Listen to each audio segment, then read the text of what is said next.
Pois bem, essa é a seção nossa 3.4, né, governança de dados, ética e inclusão digital, são assuntos que nós já vimos em outros contextos. Então, como é que fica essa situação de agora em diante, não é? Para frente, como é que nós vamos tratar, ou pelo menos quais são as perspectivas, né, que nós temos, quais são os desafios que nós temos para tratar desse assunto, né, tão essencial daqui para frente, né? Na nossa sessão está dividida em governança de dados públicos, né? Aí nós já tratamos desse assunto dia a dia, da fragmentação, a gestão estratégica de ativos, né? Afinal de contas, os dados é um ativo estratégico, né? Tanto na iniciativa privada quanto no setor público, muito mais. Ética e responsabilidade algorítmica, né? Como é que nós vamos tratar essas caixas pretas, né? Daqui para frente, né? E a questão da inclusão digital, para que a gente não amplie cada vez mais a desigualdade, né? Construir pontes para que a gente consiga a cidadania plena para todos, né? Aí a gente começa com uma visão assim geral desse assunto. Quais são assim os pilares da legitimidade nessa nova era digital? É em cima desses pilares que a gente tem que avançar, né? O primeiro aí, ter uma governança, né, robusta de dados, né? Estrutura e processos que garantem o uso ético e seguro dos dados públicos. Já temos legislação, né? Precisamos avançar também ainda mais. Já existem, né, em tramitação, já existe, né, em tramitação, mais legislação a respeito disso. A LGPD é a base, né? Estabelece diretrizes fundamentais para proteger informações sensíveis dos cidadãos, mas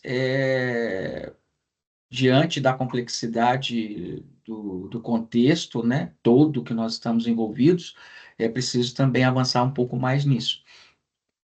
Ética algorítmica, né, nós já falamos sobre isso também, né? Sistemas de inteligência artificial devem operar com transparência e justiça, né? Mecanismo de responsabilização previne vieses e discriminações nas decisões automatizadas, né?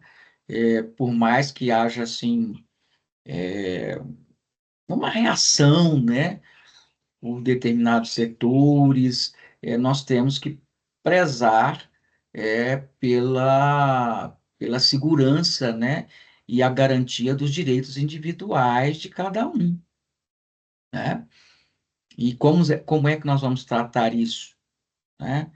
De maneira que a gente não impeça o desenvolvimento é, econômico, social, ambiental, ou seja, dentro das sustentações da ESG, né? Mas garantindo, né, as nossas liberdades, né, os nossos direitos, né, e não nos colocando em risco, né? Inclusão digital, acesso universal às tecnologias como direito fundamental, né, precisa pensar, já que nós estamos vivendo um mundo digitalizado, o acesso, né, passa a ser um direito fundamental, senão a gente não consegue exercer a cidadania plena, né? Os nossos direitos não conseguem ser garantidos, né? Há um aumento, né? Há o risco do aumento da desigualdade por conta dessa não inclusão. Políticas ativas para garantir, né, a transformação digital, e a transformação digital não amplia essas desigualdades, né? Então, assim, no geral, esses três pilares não são acessórios, mas condições essenciais para a viabilidade de um Estado cada vez mais democrático nessa era digital. Sem eles, né, a inovação pode tornar-se insegura, opressiva e excludente, né? E aquele negócio, não é que a gente, nós não temos a opção de evitar, nós temos que nos adaptar, né? Porque veio para ficar, e isso faz parte da própria evolução da sociedade humana, né? Nós estamos em um ambiente cada vez mais complexo, né? Mais difuso, né? mais incerto, né? Mais volátil, muda tudo o tempo todo, né? Então, realmente é um contexto, né, bastante complexo, difuso e multifacetado, né? Pois bem, governança de dados públicos, da fragmentação à gestão estratégica de ativos. De novo, ali aparece a palavra repetida, no slide não está, tá, gente? É alguma coisa de transmissão. Eu tiro e ele volta, tá? Mas, enfim, coisas técnicas que acontecem quando a gente está em um processo desse, assim, de transmissão, né? Faz parte, né, das questões tecnológicas que também precisam evoluir, né? E até mesmo da minha capacitação e com os dispositivos que eu tenho disponíveis no momento, né? O que é governança de dados, né? Estruturas e processos que garantem qualidade dos dados durante todo o seu ciclo. Ou seja, é o fundamento da governança voltada para dados, né? Garante disponibilidade, usabilidade, integridade e segurança das informações. Então, nós precisamos ter essa governança, né? Cada vez mais robusta. E, além disso, legislação e regulação, né? A LGPD estabeleceu uma base, né? A criação da Agência Nacional de Proteção de Dados, mas, como vimos, nós temos que agilizar, porque as transformações são muito velozes, né? Evolução dos modelos de governança, né? Seria um ideal que, né, que a gente evoluísse os modelos de governança que já existem, né? Por exemplo, criando comitês interministeriais no nível, no caso do governo federal, né, que eu estou falando, mas no nível dos estados, no nível dos municípios, em termos de secretarias, né, coordenando políticas de danos entre áreas governamentais. É importante que haja essa coordenação. Nós estamos falando disso desde o segundo módulo, né? Hoje as coisas não acontecem no feudo, né? No silo, né? Aquela situação que a gente só olha para o próprio umbigo e resolve o problema. Não, hoje as coisas acontecem envolvendo multiatores, então é preciso coordenação, né? Também precisamos, por exemplo, evoluir para plataformas integradas, substituindo esses fios, esses silos, né, informacionais com padrões interoperáveis, né? Que nós falamos, batemos muito na situação atual, né, da interoperabilidade da governança, né? Interoperabilidade dos dados, das informações, né, dos setores. Então, hoje não tem como se pensar de forma unilateral, uníssona, né? Unilateral, né? É preciso que haja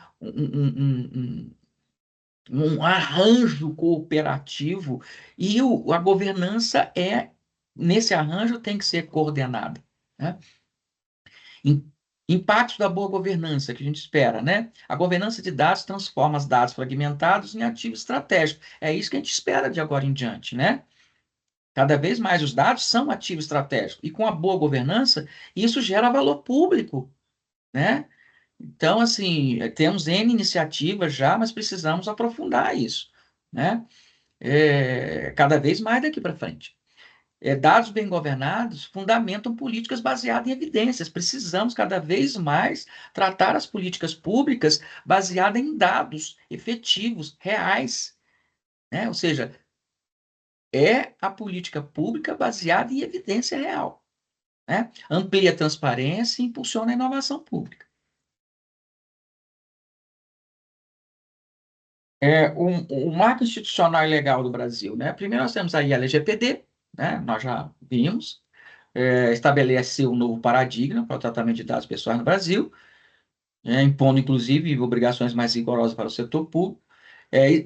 Nós temos aí exigências para órgãos públicos no que diz respeito a tratar esses dados com finalidade pública específica, ou seja, tem que haver restrição, e também haver relatórios, né, de impacto de proteção de dados. É, em um levantamento, né, se eu não me engano, foi feito pelo TCU, apenas 30, e sim, lá em 2026, já estamos em 2025, como as coisas caminham muito rapidamente, isso pode ter melhorado muito. Mas assim, foi um dado que eu achei, 37% dos órgãos federais haviam nomeados encarregados de proteção como há uma previsão legal. Mas, ou seja, isso é 2023, mas mesmo assim, precisamos avançar para que a gente possa realmente fazer cumprir, né, fazer como nós dissemos no jargão popular, né, fazer a lei pegar, né? E outra realidade que nós temos ainda é que muitos sistemas governamentais operam com bancos de dados vulneráveis, por serem antigos, inclusive, são plataformas antigas que precisam ser modernizadas, né? O CAD único com dados de mais de 30 milhões de famílias já implementou rotinas de segurança, né, mais aperfeiçoadas, e anonimação, né, mais adequada à lei.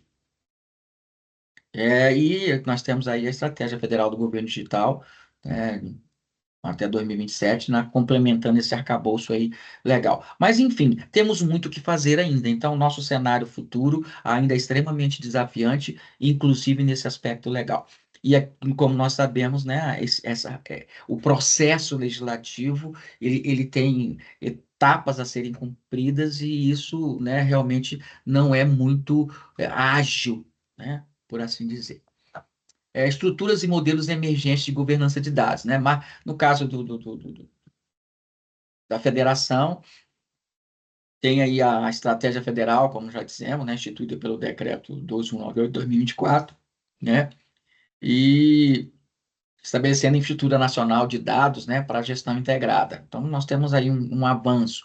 Tem iniciativas subnacionais também, experiências estaduais, né? Paraná Digital unificando dados, né? Antes dispersos, né? Essa integração permite respostas mais coordenadas, como aconteceu no caso da pandemia, né? No começo foi aquela coisa completamente desorganizada, né?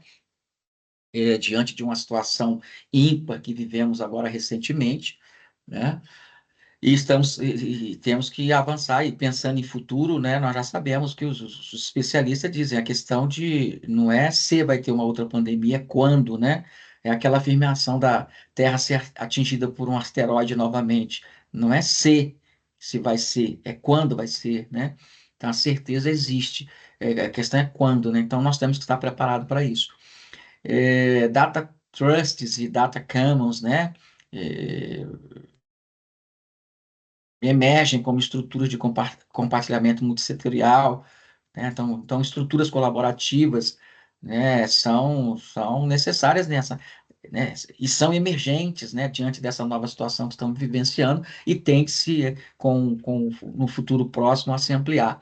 Rede de governança de dados, por exemplo, né, buscando padronizar dados ambientais, né, já que estamos falando de sustentabilidade, né?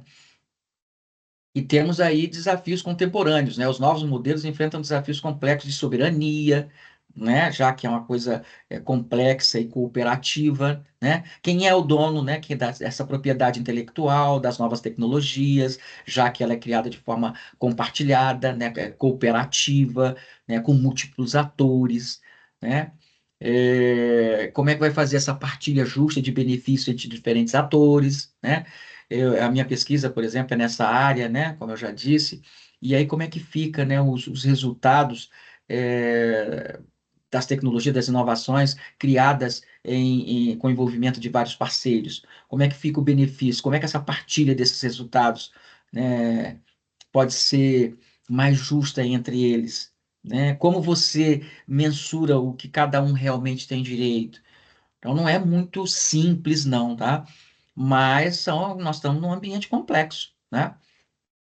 E temos que encarar a realidade conforme ela é. Agora, ética e responsabilidade algorítmica, né? Algorítmica, eu tenho dificuldade também com essa palavra, governando as caixas pretas, né? A gente não sabe o que que tem por trás de grande parte desses algoritmos, né?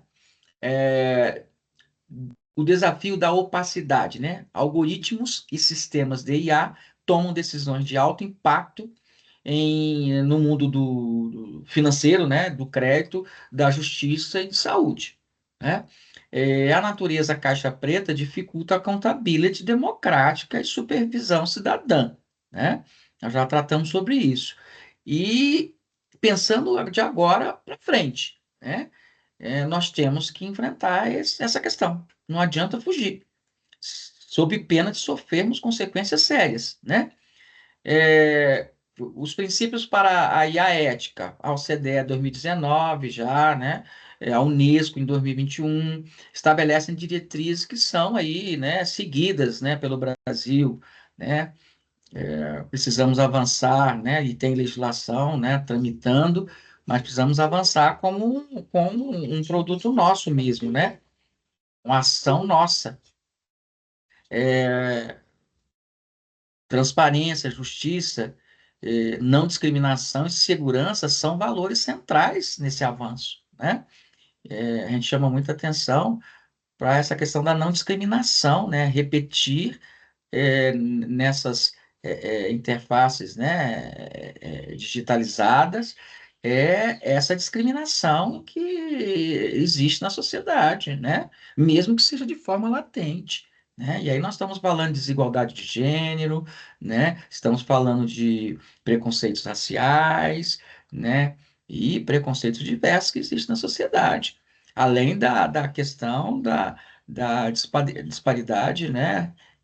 Da desigualdade econômica, né? Iniciativa Nacional, a Estratégia Brasileira de A e BIA 2021, né? Internacionalizou princípios internacionais. O MCTI estabeleceu diretrizes para desenvolvimento responsável de IA no país, né? Então, existem iniciativas. Só que, como já dissemos, esse mundo é extremamente rápido, né? As transformações acontecem em segundos.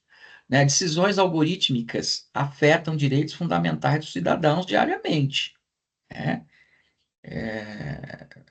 Por isso, nós temos que abrir essa caixa preta. Isso precisa ser acompanhado, auditado. A gente tem que saber o que tem por trás, até para que possa contestar esses resultados, essas decisões que são que influenciam a vida da gente, né? Então, o mundo de agora em diante, ele é cada vez mais complexo e a gente tem que estar cada vez mais antenado. E quanto gestor, nós temos uma responsabilidade ampliada, né? Em função das nossas atividades, né? A governança ética desse sistema tornou-se imperativo democrático para evitar discriminação e garantir justiça social. Eu fiz questão de ficar batendo nesses pilares, gente, porque isso aí é extremamente importante e desafiador diante dessas complexidades de agora em diante. O professor está sendo repetitivo. Estou sendo repetitivo, que é para a gente grave isso como aspectos fundamentais dessa disciplina. Tecnologia e inovação sustentável no setor público. Não vamos tratar só de tecnologia, né, de inovação, mas o que tem por trás disso e o que isso traz de consequências. Né? Traz muitos benefícios, mas traz consequências. O desafio dos vieses e da discriminação algorítmica, né? O sistema de inteligência artificial, treinados com dados históricos, pode amplificar desigualdades sociais existentes, né? Historicamente, nós temos, né, em nossos dados, né, nossos dados refletem a desigualdade existente na nossa sociedade. E o algoritmo pega esses dados históricos e pode, não, repete essas desigualdades, né? Tem um especialista aí, né, Tarcísio Silva, se eu não me engano, eu coloquei ele, mas eu lembro do rosto dele, inclusive, numa entrevista, e algoritmos, né? É, eu lembro da figura em função de um artigo que eu li, né, um desses periódicos aí que aparece na internet. Algoritmos são espelhos da sociedade. Se não enfrentarmos racismos offline, eles se cristalizarão online. É bem forte essa frase, né? Caso Compass dos Estados Unidos, algoritmo de previsão de reincidência criminal classificava réus negros como alto risco, 2 vezes mais que brancos com históricos semelhantes. É uma repetição do que enfrentamos na sociedade, né? O Internet Lab Brasil Sistema de reconhecimento facial, né, que trata muito essa questão da discriminação, tem muitos artigos lá no site deles. Sistema de reconhecimento facial da polícia apresentou erros 5 vezes maiores para mulheres negras em comparação com homens brancos. Então, assim, e são estudos, né, refletem outros da OCDE, né, de outros organismos internacionais, que batem muito nesse assunto, né? Não é uma coisa esporádica, identificada, né? Um caso único, né? Esses aí são só alguns exemplos, né? Que a gente tem. As consequências são devastadoras para indivíduos, né? Erroneamente identificados por sistemas algorítmicos. Então, ou seja, nós temos que estar atentos a isso. Não digo nem que vai ser o futuro, já está sendo a realidade, e se a gente não tomar as medidas corretas, isso pode se amplificar, né? Então, são cuidados que nós temos que ter daqui para frente. Instrumentos para governança ética na prática, o que precisamos, né? O que a gente precisa? Transparência e explicabilidade, né? Decisões algorítmicas devem ser compreensíveis para todos, né? Existem experimentações, né? A exemplo do Rio de Janeiro, né? Tem lá no Sistema de Justiça do Rio de Janeiro alguns experimentos. Cidadãos podem contestar decisões com acesso transparente aos critérios utilizados. A partir do momento que isso for transparente, né, compreensível, a gente pode contestar, né, com argumentos sólidos e derrubar aquela decisão tomada, né? Auditorias algorítmicas. Entidades independentes e multidisciplinares poderiam fiscalizar sistema de IA. É uma solução, né? É uma sugestão, né? Por exemplo, poderia-se descobrir, está até errado ali, né?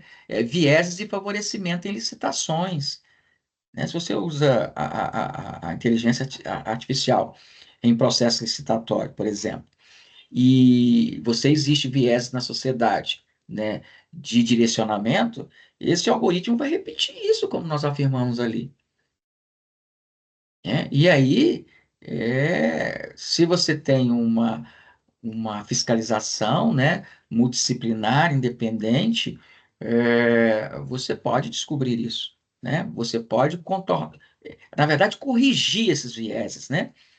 Porque você pode interferir no algoritmo corrigir o viés, né? E, poxa vida, mas aí entidades independentes e multidisciplinares, sim, para inclusive utilizar as ferramentas que nós temos, né, em termos tecnológicos e que são extremamente inovadoras, capazes de fazer isso, né? Nós não vamos fazer isso manualmente, né? Olhar um por um, né? Então, os sistemas poderiam ser, né, recalibrados e corrigidos, corrigindo essas desigualdades que existem na realidade, na sociedade humana, né, para que isso não se repita lá. E aí se torne um instrumento realmente de segurança, né, e de justiça, né? Marcos regulatórios específicos. O projeto de lei 2338 2023. Eu não gosto de pegar muito com projeto de lei, nem decretos, mas eu peguei isso aí porque eu fui, inclusive, no site, confirmei lá, o marco legal da inteligência artificial no Brasil, em tramitação, né? Já existiam outros projetos mais antigos e tal, mas esse aí é que está tramitando. Olha só, gente, de 2023, né? Avaliações de impacto algorítmico serão obrigatórias para sistemas de alto risco. A gente já precisava disso há muito tempo. As coisas estão andando na velocidade da luz, né? Nova estrutura de responsabilidade civil específica para danos causados por IA, né? Então, é um assunto controverso, né? Existe uma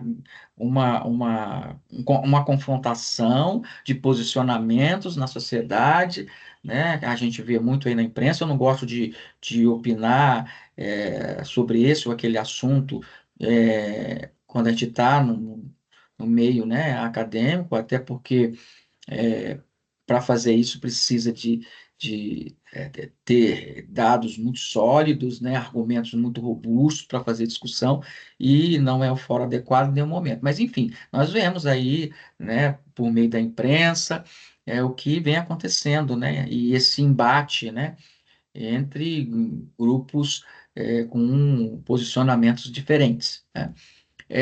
A materialização da governança ética exige ferramentas concretas. É isso que eu estou dizendo, né? Nós temos que estar no mesmo nível, né, para gerenciar esse processo, tem que utilizar ferramentas no mesmo nível, né, de tecnologia, de inovação que nós estamos é, enfrentando hoje em dia, né? Então, não adianta chegarmos com instrumentos arcaicos, tem que ser instrumentos no mesmo nível. Além da LGPD, o Brasil avança para regulamentações específicas, né, como nós já vimos agora. A inclusão digital, construindo as pontes para a cidadania plena. Ok. Acesso à infraestrutura, conectividade de qualidade em todas as regiões do país. Nós sabemos que o país é imenso, né, disparidades regionais ímpares, né, contextos, né, completamente diferentes, né, é, em termos ambientais, sociais, políticos, econômicos, né? Como é que você compara, por exemplo, o Amapá com Santa Catarina, né? O Acre com o Rio de Janeiro, né? Então são coisas, realidades completamente diferentes.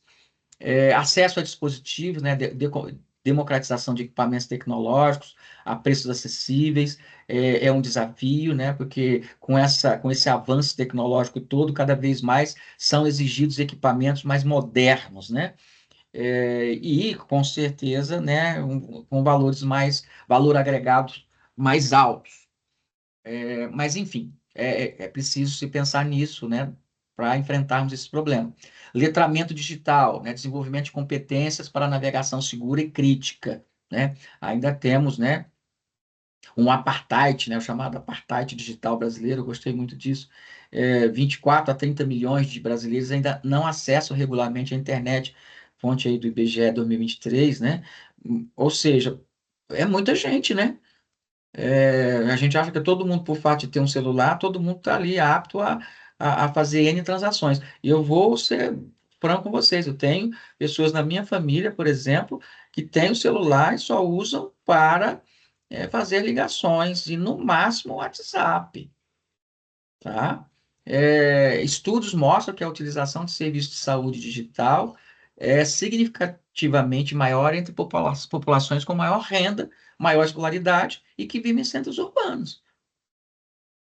Ou seja, nós temos aí, né, instrumentos cada vez mais modernos, mas que não conseguem chegar às pessoas menos favorecidas. E isso só aumenta a desigualdade, né? Algo que vem, né, para beneficiar, né, traz esse N benefícios para melhorar a qualidade de vida de todos, termina sendo um instrumento de desigualdade. O INEP comprovou que alunos sem acesso à internet tiveram um prejuízo de aprendizagem imenso durante a pandemia. De novo, a disparidade, né, econômica leva a outros tipos, né, de desigualdade.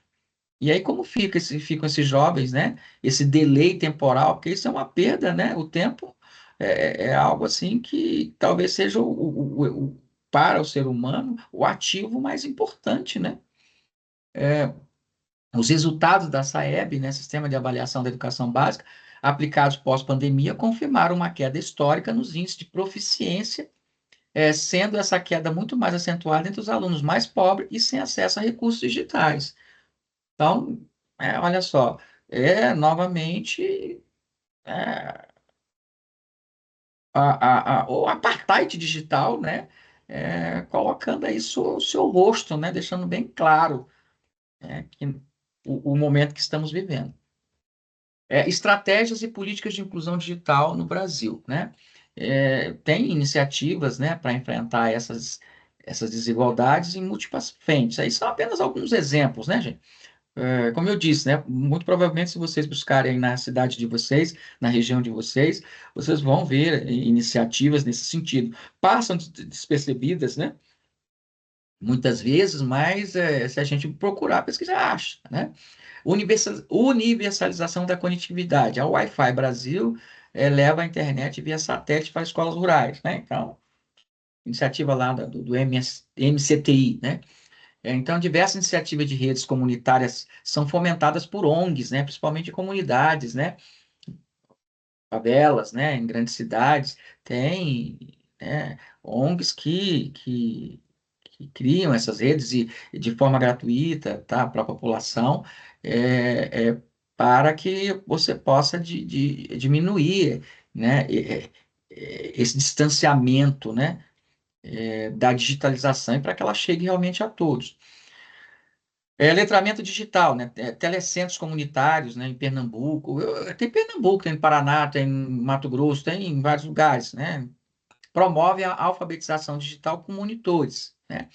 Claro que em cada contexto, em cada realidade, usa, né, as suas ferramentas, né, para se fazer isso. A ENAP, por exemplo, aqui em Brasília, né, é uma instituição de reconhecimento internacional, capacita servidores com microcertificações, por exemplo, né, e tem cursos de grande porte também, né, desenvolve a ENAP, tem N frentes, né, nessa área de tecnologia, respeitável, né? É muito respeitado. Aliás, um dos palestrantes que eu convidei é lá da ENAP, né? Já concito desde já a prestar atenção, ele é da área lá de tecnologia, da ENAP. A ENAP tem diversas frentes, né, nessa área de digitalização, laboratório, né? E, então, temos um palestrante aí da ENAP. Temos um outro, vamos ter, já que eu estou aqui no assunto, e já fazendo propaganda, vamos ter também uma palestrante, né? Aliás, um palestrante também, do Ministério de Ciência e Tecnologia, né? Também envolvido nessa área, e por aí vamos, né? Acesso a dispositivos, prefeituras distribuem tablets com planos subsidiados ou mesmo de forma gratuita, né? Ou utilizam, né, esses tablets, né, de forma rotativa entre alunos, ou seja, existem iniciativas nesse sentido, né?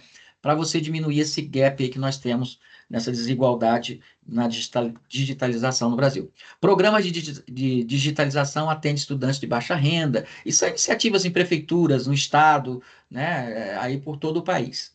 Essas iniciativas complementam-se para construir uma cidadania digital plena e inclusiva. E nós temos que pegar os melhores exemplos, gente, e tentar universalizar, né? Para que chegue para todos.